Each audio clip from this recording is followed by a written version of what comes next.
ಅವರು ವೇಟ್ ಮಾಡ್ತಾರೆ 11:30 supreme court ಅಲ್ಲಿ ಈಗ ಬಹಳ ಮುಖ್ಯವಾಗಿ ರಾಜ್ಯ ಸರ್ಕಾರಕ್ಕೆ ಹಾಗೂ ಸಿಬಿಐಗೆ ಒಂದು ಮಾರ್ಗಸೂಚಿ ಕೊಟ್ಟಿದೆ. ಅದನ್ನ ನಾವು ಸ್ವಾಗತಿಸ್ತೀವಿ ಹಾಗೂ ಶ್ಲಾಘಿಸ್ತೀವಿ. ಹಾಗೆ ಎರಡನೇದಾಗಿ ನಾವು ಈ ದಿವಸ ಸೇರಿರೋದು ರಾಜ್ಯ ಸರ್ಕಾರ ಸಹ ಅದಕ್ಕೆ ಪೂರಕವಾಗಿ ಏನು ಆದೇಶ ಕೊಟ್ಟಿದೆ ಅಥವಾ ಮಾರ್ಗಸೂಚಿ ಕೊಟ್ಟಿದೆ ಅದನ್ನ ಅಲ್ಲಗಳೆದೇನೆ ಬಹಳ ತ್ವರಿತವಾಗಿ ಅದಕ್ಕೆ ಕ್ರಮ ಜರುಗಿಸಬೇಕು ಅಂತ ಕೂಡ ನಾವು ಈ ಮೂಲಕ ಹೇಳಬಯಸ್ತೇವೆ. ಈ ಒಂದು ಪತ್ರಿಕಾಗೋಷ್ಠಿಯಲ್ಲಿ ಮಾತಾಡಲಿಕ್ಕೆ ನಮ್ಮ ಜೊತೆಯಲ್ಲಿ NFIW ಅಂತ ಜ್ಯೋತಿ ಅವರು ಬಂದಿದ್ದಾರೆ. ಅವರಿಗೆ ನಾನು ಸ್ವಾಗತ ಕೊಡ್ತೇನೆ. ಹಾಗೂ ಮಹಿಳಾ ಮುನ್ನಡೆ ನಾವೆಂದು ನಿಲ್ಲದಿದ್ದರೆಯಿಂದ ಮಲ್ಲಿಗೆ ಸಿರಿಮನಿ ಅವರಿದ್ದಾರೆ. ಹಾಗೂ ಜನವಾದಿ ಮಹಿಳಾ ಸಂಘದಿಂದ ಗೌರಮ್ಮ ಅವರಿದ್ದಾರೆ. ಹಾಗೂ ವಕೀಲರಾದಂತಹ ಪೂರ್ಣ ನಾವೆಂದು ನಿಲ್ಲದಿದ್ದರೆಯಿಂದ ಸಹ ಆಗಮಿಸಿದ್ದಾರೆ. ಅವರಿಗೆ ನಾನು ಸ್ವಾಗತ ಕೊಡ್ತೇನೆ. ಹಾಗೆ ಶೀಲಾ ಅವರು ಮೊದಲಿಂದನೂ ಕೂಡ ಸಾಕಷ್ಟು ವರದಿಯನ್ನು ಮಾಡ್ತಾ ಬಂದಿದ್ರಿ, ಪ್ರಚಾರನ ಕೊಡ್ತಾ ಬಂದಿದ್ರಿ. ನಿಮ್ಮೆಲ್ಲರಿಗೂ ಗೊತ್ತಿದೆ, ಕೊಂದವರು ಯಾರು ಎಲ್ಲ ಮಹಿಳಾ ಸಂಘಟನೆಗಳು ಮತ್ತು ಮಹಿಳಾ ಪರ ಕಳಕಳಿ ಇರುವಂತವರು ಸೇರ್ಕೊಂಡು ಆರಂಭ ಮಾಡಿರುವಂತಹ ಒಂದು ಆಂದೋಲನ. ಕಳೆದ ವರ್ಷ ಆಗಸ್ಟ್ ತಿಂಗಳಿನಲ್ಲಿ ಈ ಆಂದೋಲನ ಆರಂಭ ಆಯಿತು. ಯಾಕಂದ್ರೆ ಇದರಲ್ಲಿ ಕೆಲಸ ಮಾಡ್ತಿರುವಂತಹ ಎಲ್ಲ ಸಂಘಟನೆಗಳು ದಶಕಗಳಿಂದನೂ ರಾಜ್ಯಾದ್ಯಂತ ನಡೀತಿರುವಂತಹ ಮಹಿಳೆಯರ ಮೇಲಿನ ದೌರ್ಜನ್ಯಗಳ ವಿರುದ್ಧ ಹೇಗೂ ಕೆಲಸ ಮಾಡ್ತಾ ಇದೀವಿ. ಅದೇ ಸಂದರ್ಭದಲ್ಲಿ ಧರ್ಮಸ್ಥಳದಲ್ಲಿ ನಿರಂತರವಾಗಿ ನಡೀತಾ ಬಂದಂತ ದೌರ್ಜನ್ಯಗಳ ವಿರುದ್ಧ ಅದಕ್ಕೆ ಸರಿಯಾದಂತ ರೀತಿಯಲ್ಲಿ ಸರ್ಕಾರಗಳು ತನಿಖೆಯನ್ನು ನಡೆಸಬೇಕು, ಆಡಳಿತ ಯಂತ್ರಾಂಗ ನಿಷ್ಪಕ್ಷಪಾತವಾಗಿ ಕೆಲಸ ಮಾಡಬೇಕು ಅನ್ನುವಂಥ ವಿಚಾರಗಳನ್ನ ಇಟ್ಕೊಂಡು ಹೋರಾಟ ನಡೆಸ್ತಾ ಬಂದಂತವರೇ ಆಗಿದ್ದೀವಿ. ಈ ಕಳೆದ ವರ್ಷದಲ್ಲಿ SIT ರಚನೆ ನಂತರದಲ್ಲಿ ಅದರ ಸುತ್ತ ಏನು ವಾಗ್ವಾದಗಳು ಹುಟ್ಟುಕೊಂಡು ಆ ಸಂದರ್ಭದಲ್ಲಿ ನಮ್ಮೆಲ್ಲರಿಗೂ ಮಹಿಳಾ ಸಂಘಟನೆಗಳಲ್ಲಿ ಕೆಲಸ ಮಾಡ್ತಾ ಇರುವಂತವರಿಗೆ ಮಹಿಳೆಯರನ್ನ ಗುರಿ ಮಾಡಿ ಮಹಿಳೆಯರ ಮೇಲಿನ ದೌರ್ಜನ್ಯಗಳನ್ನೇ ನಿರಂತರವಾಗಿ ನಡೆಸ್ತಾ ಬಂದಂತ ಒಂದು ಸ್ಥಳದಲ್ಲಿ ಮಹಿಳೆಯರಿಗೆ ನ್ಯಾಯ ಸಿಕ್ಕಬೇಕು ಅನ್ನುವಂಥದ್ದು ಒಂದು ತನಿಖೆಯ ಕೇಂದ್ರ ಆಗ್ಬೇಕೆ ಹೊರತು ಇನ್ನೆಲ್ಲ ವಿಷಯಗಳು ಅದರಲ್ಲಿ ಏನ್ ಚರ್ಚೆ ಆಗ್ತಾ ಇದಾವೋ ಅವೆಲ್ಲ ಇಲ್ಲಿ ಮುಖ್ಯ ಅಲ್ಲ ಅಂತ ಹೇಳಿ ಅನ್ನಿಸ್ತು. ಹಾಗಾಗಿರೋದ್ರಿಂದ ನಾವು SITಯ ಪ್ರಧಾನವಾದಂತ ಗುರಿ ಮಹಿಳೆಯರ ಮೇಲೆ ನಡೆದಿರುವಂತಹ ದೌರ್ಜನ್ಯ ಪ್ರಕರಣಗಳನ್ನ ತಳಮೂಲಕ್ಕೆ ಇಳಿದು ಪರಿಶೀಲನೆ ಮಾಡಿ ಸಂಪೂರ್ಣವಾದಂತ ತನಿಖೆ ಒಳಪಡಿಸಿ ಅದನ್ನ ಗುರಿ ಮುಟ್ಟಿಸಬೇಕಾಗಿರುವಂತದ್ದು SIT ತನಿಖೆಯ ಪ್ರಮುಖ ಉದ್ದೇಶ ಆಗಿರಬೇಕು. ಅಲ್ಲಿ ಇನ್ಯಾವುದೂ ಕೂಡ ಮಧ್ಯಪ್ರವೇಶ ಮಾಡಬಾರದು, ಧರ್ಮ ಅಥವಾ ರಾಜಕೀಯ ಯಾವುದೂ ಅದರಲ್ಲಿ ಮಧ್ಯೆ ಬರಬಾರದು ಅನ್ನುವಂತ ಆಗ್ರಹವನ್ನು ಇಟ್ಕೊಂಡು ನಾವು ನಿರಂತರವಾಗಿ ಆಗಸ್ಟಿಂದ ಈಗಿನ ತನಕ ನಾವು ಕೆಲಸ ಮಾಡ್ತಾ ಬಂದಿದ್ದೀವಿ. ಇದರಲ್ಲಿ ಬಹಳ ಮುಖ್ಯವಾದಂತ ಅನೇಕ ಚಟುವಟಿಕೆಗಳನ್ನ ನಡೆಸಿದೀವಿ. ಬೆಂಗಳೂರಿನಲ್ಲಿ ಕರ್ನಾಟಕದ ಬೇರೆ ಬೇರೆ ಭಾಗದಲ್ಲಿ ಜನರ ಜೊತೆಲಿ ಸಂವಾದಗಳನ್ನ ನಡೆಸುವಂತದ್ದು, ಇಲ್ಲಿ ಅದಕ್ಕೆ ಸಂಬಂಧಪಟ್ಟ ವರದಿಗಳನ್ನ ಬಿಡುಗಡೆ ಮಾಡಿರುವಂತದ್ದು, ಸರ್ಕಾರದ ಹಂತದಲ್ಲಿ ಅನೇಕ ಮಂದಿಯನ್ನು ಭೇಟಿಯಾಗಿ ಅವರಿಗೆ ವಿಚಾರಗಳನ್ನ ಮನವರಿಕೆ ಮಾಡುವಂತ ಪ್ರಯತ್ನ ಮಾಡಿದ್ದಲ್ಲದೇನೆ ಕಳೆದ ಡಿಸೆಂಬರ್ 16ನೇ ತಾರೀಕು ಬೆಳ್ತಂಗಡಿಯಲ್ಲಿ ಮಹಿಳಾ ನ್ಯಾಯ ಸಮಾವೇಶವನ್ನ ಆಯೋಜನೆ ಮಾಡೋದ್ರ ಮೂಲಕ ನಾವು ಈ ಎಲ್ಲ ವಿಷಯಗಳು ಕೂಡ ಆಗ್ರಹ ಮಾಡಿದ್ವಿ. ಅದರ ನಂತರದಲ್ಲೂ ನಿರಂತರವಾಗಿ ಈ ವಿಚಾರವನ್ನು ಇಟ್ಕೊಂಡು ಎಲ್ಲಾ ಅಧಿಕಾರಿಗಳ ಮಟ್ಟದಲ್ಲಿ ಇಲ್ಲಿ SIT ರಚನೆ ಆದಾಗ ಅದರ ಆದೇಶದಲ್ಲೇ ಮೂಲ ಪ್ರತಿಯಲ್ಲಿ ಹೇಳುತ್ತೆ SIT ಕಳೆದ 20 ವರ್ಷದಲ್ಲಿ ನಡೆದಿರುವಂತಹ ಎಲ್ಲ ಪ್ರಕರಣಗಳನ್ನ ಈ ತನಿಖೆ ವ್ಯಾಪ್ತಿಗೆ ತಗೊಳ್ಬಹುದು ಮತ್ತು ಇದನ್ನ ಸಮಗ್ರವಾಗಿ ತನಿಖೆ ಮಾಡಬೇಕು ಅಂತ ಹೇಳಿ ಆದೇಶದ ಮೂಲ ಪ್ರತಿಯಲ್ಲಿ ಹೇಳೋದ್ರಿಂದ ಅದಕ್ಕೆ ತಕ್ಕನಾದಂತ ರೀತಿಯಲ್ಲಿ ಈ ತನಿಖೆ ನಡೀಬೇಕು ಅನ್ನುವಂಥದ್ದನ್ನ ಇಟ್ಕೊಂಡು ಈ ವರ್ಷದಲ್ಲೂ ಕೂಡ ಈ ಜನವರಿಯಿಂದ ಮುಂದಿನ ದಿನಗಳಲ್ಲೂ ಕೂಡ ನಾವು ಮುಖ್ಯ ಕಾರ್ಯದರ್ಶಿಗಳನ್ನ ಭೇಟಿಯಾಗೋದ್ರಿಂದ ಹಿಡ್ಕೊಂಡು SIT ಮುಖ್ಯಸ್ಥರನ್ನ ಭೇಟಿಯಾಗೋದ್ರಿಂದ ಹಿಡ್ಕೊಂಡು DIG ಅವ್ರನ್ನ ಭೇಟಿಯಾಗಿರೋದ್ರಿಂದ ಹಿಡ್ಕೊಂಡು ಈ ತರದ ಎಲ್ಲ ಬಗೆಯ ಪ್ರಯತ್ನಗಳನ್ನ ನಾವು ನಿರಂತರವಾಗಿ ನಡೆಸ್ತಾ ಬಂದಿದ್ದೀವಿ. ಆ ಎಲ್ಲದಕ್ಕೂ ಒಂದು ಬಹಳ ಮುಖ್ಯವಾದಂತ ಮೈಲಿಗಲ್ಲಿನ ರೀತಿಯಲ್ಲಿ ಇವತ್ತಿನ ಸಂದರ್ಭದಲ್ಲಿ ನೀವುಗಳು ಗಮನಿಸಿದಿರಿ. ಈ ತಿಂಗಳ 18ನೇ ತಾರೀಕು ಹೈಕೋರ್ಟ್ ಒಂದು ತೀರ್ಪನ್ನು ಕೊಟ್ಟಿದೆ. ಅದರಲ್ಲಿ PIL ಏನು ದಾಖಲಾಗಿತ್ತು, ಕುಸುಮಾವತಿ ಅವರು ದಾಖಲು ಮಾಡಿದಂತ PIL ನಲ್ಲಿ 74 ಪ್ರಕರಣಗಳು ಸಂಬಂಧಪಟ್ಟಂತ ವಿಚಾರವನ್ನು ಹೈಕೋರ್ಟ್ ಬಿಟ್ಟಿದೆ. ಸುಪ್ರೀಂ ಕೋರ್ಟ್ ನಲ್ಲಿ ಸೌಜನ್ಯ ತಾಯಿ ಕುಸುಮಾವತಿ ದಾಖಲಿಸಿದಂತ ಪ್ರಕರಣದಲ್ಲಿ ಮರು ತನಿಖೆ ಮಾಡೋದ್ರ ಬಗ್ಗೆ ಸರ್ಕಾರ ಮತ್ತು CBI ಅಭಿಪ್ರಾಯ ಏನು ಅಂತ ಹೇಳಿದೆ. ಇದು ಒಂದು ಹೋರಾಟಕ್ಕೆ ಒಂದು ಬಹಳ ಮುಖ್ಯವಾದಂತ ತಿರುವು, ಒಂದು ಮುಖ್ಯವಾದಂತ ಮೈಲಿಗಲ್ಲು ಅಂತ ಹೇಳಿ ನಾವು ಭಾವಿಸಿರೋದ್ರಿಂದ ಇವತ್ತಿನ ಪತ್ರಿಕಾಗೋಷ್ಠಿಯಲ್ಲಿ ಇಟ್ಕೊಂಡಿದ್ವಿ. ಈ ಎರಡೂ ವಿಚಾರಗಳಿಗೆ ಸಂಬಂಧಪಟ್ಟಂತೆ ಕೋರ್ಟ್ ಆದೇಶದಲ್ಲಿ ಏನಿದೆ ಮತ್ತೆ ಅದನ್ನ ನಾವ್ಯಾವ ರೀತಿಯಲ್ಲಿ ಸ್ವೀಕರಿಸ್ತಾ ಇದೀವಿ ಅನ್ನೋದಕ್ಕೆ ಸಂಬಂಧಪಟ್ಟು ಹೆಚ್ಚಿನ ವಿವರಗಳನ್ನ ಹಂಚ್ಕೊಳ್ಳೋದಕ್ಕೆ ನಮ್ಮ ಜೊತೆಲಿ ಕೊಂದವರು ಯಾರು ಆಂದೋಲನದ ಜ್ಯೋತಿ ಅವರು ಮತ್ತೆ ವಕೀಲರಾದಂತ ಪೂರ್ಣ ಅವರಿದ್ದಾರೆ, ಗೌರಮ್ಮ ಅವರಿದ್ದಾರೆ. ಅವರು ಈ ಚರ್ಚೆನ ಮುಂದುವರಿಸ್ತಾರೆ. ಬಹಳ ಈ ಸೌಜನ್ಯ ಪ್ರಕರಣಕ್ಕೆ ಸಂಬಂಧಪಟ್ಟಂತೆ ಹಾಗೂ ಧರ್ಮಸ್ಥಳ ಮತ್ತು ಅದರ ಸುತ್ತಮುತ್ತಲಿನಲ್ಲಿ ನಡೆದಂತಹ ಈ 4-5 ದಶಕಗಳಿನಲ್ಲಿ ನಡೆದಿರುವಂತಹ ಮಹಿಳೆಯರಿಗೆ ಸಂಬಂಧಪಟ್ಟಿರೋ ಹಾಗೆ ಅಸಹಜ ಸಾವುಗಳಿರ್ಬೋದು, ಅತ್ಯಾಚಾರ ಕೊಲೆ ಪ್ರಕರಣಗಳಿರ್ಬೋದು ಅಥವಾ ನಾಪತ್ತೆ ಪ್ರಕರಣಗಳಿರ್ಬೋದು, ಇವೆಲ್ಲದಕ್ಕೂ ಸಂಬಂಧಪಟ್ಟಿರೋ ಹಾಗೆ ಏನೇನು ಪ್ರಕರಣಗಳು ನಡೆದಿದೆ ಅದಕ್ಕೆ ಸಂಬಂಧಪಟ್ಟಿರೋ ಹಾಗೆ ಬಹಳ ಮುಖ್ಯವಾದ ಒಂದು ಬೆಳವಣಿಗೆಗಳು ನಡೆದಿವೆ. ಅದೇನೆಂದರೆ ಒಂದು ಮಾರ್ಚ್ 23ನೇ ತಾರೀಕು ಒಂದು ಇದು ಹೈಕೋರ್ಟ್ನಲ್ಲಿ ಸುಪ್ರೀಂ ಕೋರ್ಟ್ನಲ್ಲಿ ಒಂದು ನಿರ್ದೇಶನ ಬಂದಿದೆ.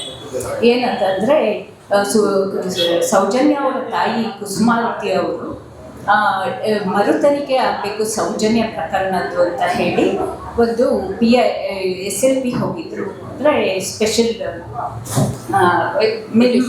ಪಿಟಿಷನ್ ಹೋಗಿದ್ರು. ಸೊ ಆ ಪಿಟಿಷನ್ನ ಸುಪ್ರೀಂ ಕೋರ್ಟ್ ಅಡ್ಮಿಟ್ ಮಾಡಿಕೊಂಡು ವಿಚಾರಣೆಗೆ ಕೈಗೆತ್ತಿಕೊಂಡು ನಮ್ಮ ರಾಜ್ಯ ಸರ್ಕಾರಕ್ಕೂ ಹಾಗೂ ಈ ಪ್ರಕರಣ ಏನು ತನಿಖೆ ಮಾಡಿತ್ತು CBI ವಿಶೇಷ ನ್ಯಾಯಾಲಯ, ಆ ನ್ಯಾಯಾಲಯ CBI ಇದಕ್ಕೂ ಕೂಡ ಒಂದು CBIಗೆ ಒಂದು ನೋಟಿಸ್ ಜಾರಿ ಮಾಡಿದೆ. ಸೊ ಅದೇನು ಹೇಳಿದೆ ಅಂತಂದರೆ, ನೀವು ನಿಮ್ಮ ಅಭಿಪ್ರಾಯ ಏನಿದೆ ಇದಕ್ಕೆ ಸಂಬಂಧಪಟ್ಟ ಹಾಗೆ ಅದನ್ನು ನೀವು ದಾಖಲಿಸಿ ನಮ್ಮ ಮುಂದೆ ಅಂತ ಹೇಳಿ ಒಂದು ನಿರ್ದೇಶನ ಕೊಟ್ಟಿದೆ. ಸೊ ಇದು ಬಹಳ ಮಹತ್ವದ ಬೆಳವಣಿಗೆ ಅಂತ ನಮಗನ್ಸುತ್ತೆ. ಏಕೆಂದರೆ 2017ರಲ್ಲೇ ಸೌಜನ್ಯ ಅವರ ತಂದೆ ಹೈಕೋರ್ಟ್ಗೆ ಒಂದು ಮರುತನಿಖೆ ಮಾಡಿ ಅಂತ ಹೇಳಿ ಹೋಗಿದ್ರು. ಆದರೆ ಅವತ್ತು ಹೈಕೋರ್ಟ್ ಏನು ಹೇಳಿತ್ತು, ಇಲ್ಲ ಈಗ ಮರುತನಿಖೆ ಬೇಡ, ಯಾಕೆಂದರೆ ಇವಾಗಲೇ ವಿಚಾರಣೆ ನಡೀತಿದೆ, ಆ ವಿಚಾರಣೆ ಇನ್ನೂ ಮುಗ್ದಿಲ್ಲ, CBI ವಿಶೇಷ ನ್ಯಾಯಾಲಯ ವಿಚಾರಣೆ ಮಾಡ್ತಿರೋದ್ರಿಂದ ಈಗ ಮರುತನಿಖೆ ಬೇಡ ಅಂತ ಹೇಳಿದ್ದು. ಸೊ ಹಾಗಾಗಿ 2023ರಲ್ಲಿ ಅದು ಏನು ಕೊನೆಯದಾಗಿ ತೀರ್ಪು ಕೊಟ್ಟಿತ್ತು, ಆವಾಗ ಸಂತೋಷ್ ರಾವ್ ಅಂತ ಏನು ಪೊಲೀಸರು ಆರೋಪಿ ಅಂತ ಹೇಳಿದ್ರು, ಅವರನ್ನು ಖುಲಾಸೆ ಮಾಡಿ ಒಂದು ತೀರ್ಪು ಕೊಟ್ಟಿತ್ತು. ಸೊ ಅದಾದಮೇಲೆ ಇವಾಗ ಕುಸುಮಾವತಿ ಅವರು, ಅಂದರೆ ಸೌಜನ್ಯ ಅವರ ತಂದೆ ತೀರ್ಕೊಂಡ್ಮೇಲೆ ಕುಸುಮಾವತಿ ಅವರೇ ಇವಾಗ ಸುಪ್ರೀಂ ಕೋರ್ಟ್ಗೆ ಒಂದು ಅರ್ಜಿ ಹಾಕಿದ್ರು. ಹಾಗಾಗಿ ಇವಾಗ ಅದನ್ನು ಅಡ್ಮಿಟ್ ಮಾಡ್ಕೊಂಡಿರೋದು ಬಹಳ ಒಳ್ಳೆ ಬೆಳವಣಿಗೆ. ನಾವು ಕುಂದವರು ಯಾರು ಆಂದೋಲನದ ಪರವಾಗಿ ಅದನ್ನು ಸ್ವಾಗತಿಸ್ತೀವಿ ಅಂತ ಮೊದಲೇ ಹೇಳಿದ್ದೀವಿ.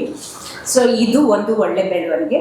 ಇನ್ನೊಂದು ಬೆಳವಣಿಗೆ ಏನಂತಂದರೆ, ಈ ಧರ್ಮಸ್ಥಳದಲ್ಲಿ ಏನು 72 ಅಸಹಜ ಸಾವುಗಳು ನಾನು ದಾಖಲೆ ಮಾಡಿದೆ. ಅಂದರೆ ಪೊಲೀಸ್ ವರದಿಗೂ ಅಲ್ಲಿ ಪಂಚಾಯಿತಿನಲ್ಲಿ ದಾಖಲಾಗಿರೋಂಥ ಏನು ದಾಖಲಾತಿಗಳಿಗೂ ಒಂದಕ್ಕೊಂದು ತಾಳೆ ಆಗ್ತಾ ಇಲ್ಲ ಅಂಥ ಒಂದು 72 ಕೇಸ್ಗಳನ್ನು ಸರ್ ನಾವು ಮಾಡ್ತಾ ಇದ್ದೀವಿ. ದಯವಿಟ್ಟು ನಮ್ಗೆ ಅರ್ಧ ಗಂಟೆ ಟೈಮ್ ಇದೆ ರಾಜ್ಯ ಹೈಕೋರ್ಟ್ನಲ್ಲಿ. ಅದಕ್ಕೆ ರಾಜ್ಯ ಹೈಕೋರ್ಟ್ ಕೂಡ ಒಂದು ಸರ್ಕಾರಕ್ಕೆ ಆದೇಶ ಕೊಟ್ಟಿದೆ. ಇದ್ರ ಬಗ್ಗೆ ಈ ಏನು 72 ಕೇಸ್ಗಳಿದೆ, ಆ ಕೇಸ್ಗಳ ಬಗ್ಗೆ ನಮಗೆ ಸಂಪೂರ್ಣವಾದ ಮಾಹಿತಿ ಕೊಡಿ ಅಂತ ಹೇಳಿ. ಇದು ಕೂಡ ಬಹಳ ಒಳ್ಳೆ ಬೆಳವಣಿಗೆ. ನಮಗೆ ಇದು ಕೂಡ ನಮಗೆ ಈ ಮಾಹಿತಿ ಕೊಡೋದು, ತಕ್ಷಣ ಸರ್ಕಾರ ಮಾಹಿತಿ ಕೊಡೋದ್ರ ಜೊತೆ ಅದನ್ನು ಬಹಿರಂಗ ಮಾಡಬೇಕು ಅನ್ನೋದನ್ನು ನಾವು ಕುಂದವರು ಯಾರು ಆಂದೋಲನದಿಂದ ಕೇಳ್ಕೊಳ್ತಾ ಇದ್ದೀವಿ. ಇದಕ್ಕೆ ಸಂಬಂಧಪಟ್ಟ ಹಾಗೆ ಏನು ಕಾನೂನು ಬಗ್ಗೆ ಏನು ಮಾಹಿತಿ ಕೊಡಬೇಕು ಅದು ನಮ್ಮ ವಕೀಲರಾದ, ನಮ್ಮ ಕುಂದವರು ಯಾರು ಆಂದೋಲನದಲ್ಲಿ ಸಕ್ರಿಯವಾಗಿ ಭಾಗವಹಿಸಿರುವಂತಹ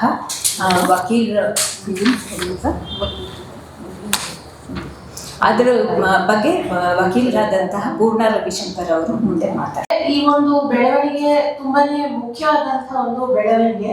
ಯಾಕೆಂದ್ರೆ ಈವರೆಗೂ ನಾವು ರಾಜ್ಯ ಸರ್ಕಾರವನ್ನ ಕೂಡ 2023ರಲ್ಲಿ ಈ ರೀತಿ ಮಹಿಳಾ ಚಳವಳಿನಲ್ಲಿ ಭಾಗಿಯಾಗಿರುವಂತಹ ಸಂಘಟನೆಗಳಾಗ್ಲಿ ಮತ್ತೆ ಸೌಜನ್ಯ ಅವರ ಫ್ಯಾಮಿಲಿ ಆಗ್ಲಿ ಗೆ ಕೇಳಿದಾಗ ಆಗೋದಿಲ್ಲ ಅಂತ ಸರ್ಕಾರ ಆಕ್ಚುಲಿ ನಿರಾಕರಣೆ ಮಾಡಿತ್ತು. ಮತ್ತೆ ಕೋರ್ಟ್ ಇಂದ ನಮ್ಗೆ ಯಾವುದೇ ರೀತಿ ಆದೇಶ ಇಲ್ಲ, ನಾವ್ ಇದನ್ನ ಮಾಡ್ಲಿಕ್ಕೆ ಸಾಧ್ಯ ಇಲ್ಲ ಅಂತ ಕೂಡ ಅವರು ಹೇಳ್ತಾನೆ ಬಂದಿದ್ರು. ಈಗ ಸುಪ್ರೀಂ ಕೋರ್ಟ್ ಇಂದಾನೇ ರಾಜ್ಯ ಸರ್ಕಾರಕ್ಕೆ ಸಿಬಿಐಗೆ ಒಂದು ಆದೇಶ ಕೊಟ್ಟಿದ್ದಾರೆ ಇನ್ವೆಸ್ಟಿಗೇಷನ್ ಮಾಡ್ಬೇಕು ಅಂತ. ಅದನ್ನ ಅವರು ಖಂಡಿತವಾಗ್ಲೂ ತಗೋಬೇಕು. ಯಾಕೆಂದ್ರೆ ಹಿಂದಿನ ಬಾರಿ ನಾವಿಲ್ಲಿ ಮಾಡಿದಾಗ್ಲೂ ಕೂಡ ಪ್ರೆಸ್ ಕಾನ್ಫರೆನ್ಸ್ ನಾವು ಸಿಬಿಐ ಕೋರ್ಟ್ ಅಲ್ಲಿ ಅವರು ಏನು ಫೈಂಡಿಂಗ್ಸ್ ಮಾಡಿದ್ರು ಅನ್ನೋದನ್ನ ನಾವು ಮಾಧ್ಯಮದ ಜೊತೆ ಹಂಚ್ಕೊಂಡಿದ್ವಿ. ಸಿಬಿಐ ಕೋರ್ಟ್ ಜಜ್ಮೆಂಟ್ ಅಲ್ಲೇ ಅವರು ಹೇಳಿದ್ರು ಈ ಪ್ರಕರಣದಲ್ಲಿ ಆಗಿರುವಂತಹ ತನಿಖೆನಲ್ಲಿ ಹಲವಾರು ಲೋಪಗಳಿದೆ. ಮತ್ತೆ ಆ ಲೋಪಗಳಿಗೆ ಮುಖ್ಯವಾಗಿ ನಿಂತಿದ್ದಂಥವ್ರು ಆ ಪೊಲೀಸ್ ಅವರು ಮತ್ತೆ ಡಾಕ್ಟರ್ಗಳು, ಆ ಅಧಿಕಾರಿಗಳು ಅವರ ಕೆಲಸವನ್ನ ಸರಿಗೆ ಮಾಡದೇ ಇರೋ ಕಾರಣಕ್ಕೆ ನಮ್ಗೆ ಈ ಕೇಸ್ಗೆ ಒಂದು ಅಂತ್ಯ ಕಾಣಕ್ ಆಗಿಲ್ಲ. ಹಾಗೆ ಅಕ್ವಿಟಲ್ ಕಮಿಟಿ ಮೂಲಕ ಯಾವ ಯಾವ ಅಧಿಕಾರಿಗಳು ಈ ರೀತಿ ಅವರ ಕೆಲಸವನ್ನ ಸರಿಗೆ ನಿಭಾಯಿಸಿದ್ರು ಅವ್ರ ಮೇಲೆ ಕ್ರಮ ಜರುಗಿಸಬೇಕು ಅಂತ ಇದು ಹೇಳಿ ಒಂದಷ್ಟು ವರ್ಷ ಆಗಿನೂ ಕೂಡ ಅಕ್ವಿಟಲ್ ಕಮಿಟಿ ಕಡೆಯಿಂದ ಈ ಅಧಿಕಾರಿಗಳು ಯಾರು, ಅವ್ರ ಮೇಲೆ ಯಾವ ರೀತಿ ಕ್ರಮ ತಗೊಳಕ್ ಆಗತ್ತೆ ಅನ್ನೋದು ರಾಜ್ಯ ಸರ್ಕಾರದ ಕಡೆಯಿಂದ ಈವರೆಗೂ ಜನರಿಗೆ ಅವರು ಹೇಳಿಲ್ಲ. ಸೊ ಈ ಒಂದು ಹಿನ್ನೆಲೆಯಲ್ಲಿ ಈ ರೀತಿ ಸುಪ್ರೀಂ ಕೋರ್ಟ್ ಇದನ್ನ ರಿಓಪನ್ ಮಾಡ್ಬೇಕು ಅಂತ ಹೇಳಿರೋದು ತುಂಬಾನೇ ಮುಖ್ಯ.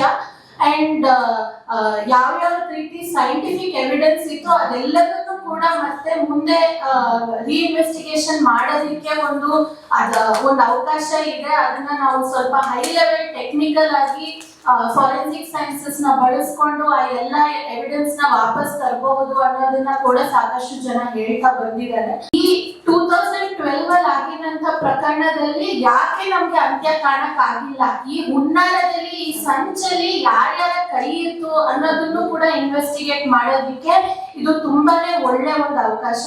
ಬಟ್ ಅದ್ರ ಜೊತೆಗೆ ನಾವ್ ಏನ್ ಮಹಿಳಾ ಸಂಘಟನೆಗಳಾಗಿ ನಾವ್ ಏನ್ ಹೇಳೋದಕ್ಕೆ ಇಷ್ಟಪಡ್ತೀವಿ ಅಂದ್ರೆ ಈ ರೀಇನ್ವೆಸ್ಟಿಗೇಷನ್ ಮಾಡೋದನ್ನ ನಮ್ಮ ರಾಜ್ಯ ಸರ್ಕಾರ ಕೋರ್ಟ್ ಅಲ್ಲಿ ಎದುರಿಸಬಾರ್ದು, ಸ್ವೀಕರಿಸಿ ಅವರು ಸಮಗ್ರವಾದ ನಿಷ್ಪಕ್ಷಪಾತವಾದ ತನಿಖೆನ ನಡೆಸಿಲ್ಲ ಅಂದ್ರೆ ನಮ್ಮ ರಾಜ್ಯ ಸರ್ಕಾರ ಆರೋಪಿಗಳ ಪರ ನಿಂತಿದೆ ಅನ್ನೋದು ನಮ್ಗೆ ಸ್ಪಷ್ಟವಾಗಿ ಗೊತ್ತಾಗುತ್ತೆ. ಸೊ ಮುಂದೆ ಅವ್ರು ಏನ್ ಮಾಡ್ತಾರೆ ಅನ್ನೋದನ್ನ ನಾವು ನೋಡ್ಬೇಕು. ಬಟ್ ಸಿಬಿಐ ಜಡ್ಜ್ಮೆಂಟ್ ಅಲ್ಲಿ ಬಂದಿದ್ದಂತ ಫೈಂಡಿಂಗ್ಸ್ ಹಿನ್ನೆಲೆಯಲ್ಲಿ ಮತ್ತೆ ಈವರೆಗೂ ಆ ಕುಟುಂಬದ ಕಡೆಯಿಂದ ಚಳುವಳಿಗಳ ಕಡೆಯಿಂದ ರೀಇನ್ವೆಸ್ಟಿಗೇಷನ್ ಆಗ್ಬೇಕು ಅನ್ನೋ ಒಂದು ಪ್ರಪೋಸಲ್ಗೆ ರಾಜ್ಯ ಸರ್ಕಾರ ಒಪ್ಕೊಳ್ಳದೆ ಇದ್ದಿದ್ದಂತಹ ಹಿನ್ನೆಲೆಯಲ್ಲಿ ಸುಪ್ರೀಂ ಕೋರ್ಟ್ ಕಡೆಯಿಂದ ಬಂದಿರುವಂತಹ ಈ ಆದೇಶವನ್ನ ನಾವು ವೆಲ್ಕಮ್ ಮಾಡ್ತೀವಿ, ಸ್ವಾಗತಿಸ್ತೀವಿ. ಇದನ್ನ ನಮ್ಮ ರಾಜ್ಯ ಸರ್ಕಾರ ಸೀರಿಯಸ್ ಆಗಿ ತಗೋಬೇಕು ಅನ್ನೋದು ನಮ್ಮ ಮುಖ್ಯ ಒಂದು ಬೇಡಿಕೆ. ಹೋರಾಟ ಮಾಡ್ತಾ ಜೀವಂತವಾಗಿ ಇಟ್ಕೊಂತ ಬಂದಿದ್ದೀವಿ. ಬಟ್ ಇವತ್ತು ಅವ್ರ ತಾಯಿಯವರು ಕೂಡ ಮಗಳ ಸಾವಿಗೆ ನ್ಯಾಯ ಸಿಗಬೇಕು ಅಂತ ಹೇಳಿ ಹೈಕೋರ್ಟ್ ಸುಪ್ರೀಂ ಕೋರ್ಟ್ ಬರೆಯವನ್ನ ಹೋಗ್ತಿದ್ದಾರೆ. ನಾವು ಸಿಬಿಐ ಕೋರ್ಟ್ ಹೇಳಿದ ನಂತರದಲ್ಲಿ ಸರ್ಕಾರದ ಮುಖ್ಯಮಂತ್ರಿಗಳನ್ನ ಎಲ್ಲರನ್ನೂ ಕೂಡ ಭೇಟಿ ಮಾಡಿದ್ದೀವಿ. ಆದ್ರೆ ಇವತ್ತು ಸರ್ಕಾರ ಮಾಡಬೇಕಾಗಿದ್ದಂತ ಕೆಲಸವನ್ನ ಮಾಡ್ತಾ ಇರುವಂತ ಕಾರಣಕ್ಕಾಗಿ ಇವತ್ತು ಕುಸುಮಾವತಿ ಅವರು ಸುಪ್ರೀಂ ಕೋರ್ಟ್ ಮೆಟ್ಲತ್ತಬೇಕಾದಂತ ಪರಿಸ್ಥಿತಿ ಬಂದಿದೆ. ಒಂದು ಈ ರೀತಿ ಸಹಜ ಸಾವುಗಳು ಸಾಕಷ್ಟು ಆಗಿದ್ದಾಗಲೂ ಕೂಡ ಇವತ್ತು ಸರ್ಕಾರ ಆರೋಪಿಗಳನ್ನ ಕಂಡುಹಿಡಿಯೋದ್ರಲ್ಲಿ ಯಾಕೆ ಮೀನಾಮೇಷ ಎಣಿಸ್ತಿದೆ, ಅವರ ಪರವಾಗಿ ನಿಂತಿದೆ ಅನ್ನುವಂಥದ್ದು ಇವತ್ತು ನಮ್ಗೆಲ್ಲರಿಗೂ ಕೂಡ ಆತಂಕ.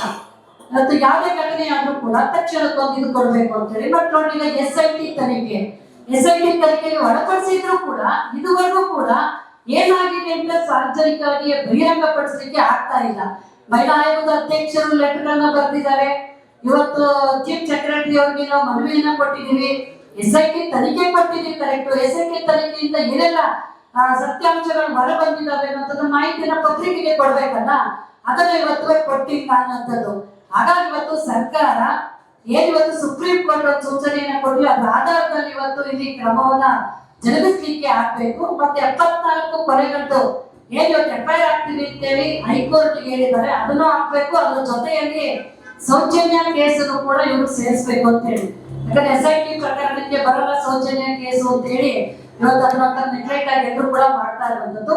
ಈ ರೀತಿಯಲ್ಲಿ ಇವತ್ತು ಸರ್ಕಾರ ಯಾವುದೇ ಕಾರಣಕ್ಕೂ ಕೈ ಚೆಲ್ಲಿ ಕೂತ್ಕೊಳ್ಳದೆ ಸುಪ್ರೀಂ ಕೋರ್ಟ್ ಆದೇಶವನ್ನ ಎತ್ತಿಡಿದು ಇಲ್ಲಿ ಕೆಲಸ ಮಾಡಬೇಕು ಅಂತ ಹೇಳಿ ಒತ್ತಾಯ ಮಾಡ್ತೀವಿ. ಇನ್ನೇನಾದ್ರೂ ಕೂಡ ಆ ರೀತಿಯಾಗಿ ಸರ್ಕಾರ ಮುಂದುವರಿಲಿಲ್ಲ ಅನ್ನೋದಾದ್ರೆ ಕೊಂದವರು ಯಾರು ಗುಂಪಿನಿಂದ ಸೀರಿಯಸ್ ಆಗುತ್ತಾ ಹೋರಾಟವನ್ನ ಮುಲಾಜಿದ್ದೆ ಮಾಡ್ತೀವಿ. ಯಾಕಂದ್ರೆ ಈಗಾಗಲೇ ನ್ಯಾಯ ಸಮಾವೇಶಗಳು ಎಲ್ಲ ಜಿಲ್ಲೆಗಳಲ್ಲೂ ಮಾಡ್ತಾ ಇದ್ವಿ, ರಾಜ್ಯ ಮಟ್ಟದಲ್ಲಿ ಮಾಡ್ತಾ ಇದ್ವಿ. ಈ ರೀತಿ ಜೀವಂತ ಇಟ್ಕೊಂಡಿದ್ದಕ್ಕೆ ಇವತ್ತು SIT ತನಿಖೆ ಆಗ್ಬೋದು, ಇನ್ನೊಂದಿನೊಂದು ಇವತ್ತು ಈಚೆ ಬರ್ತಾ ಇರೋದು.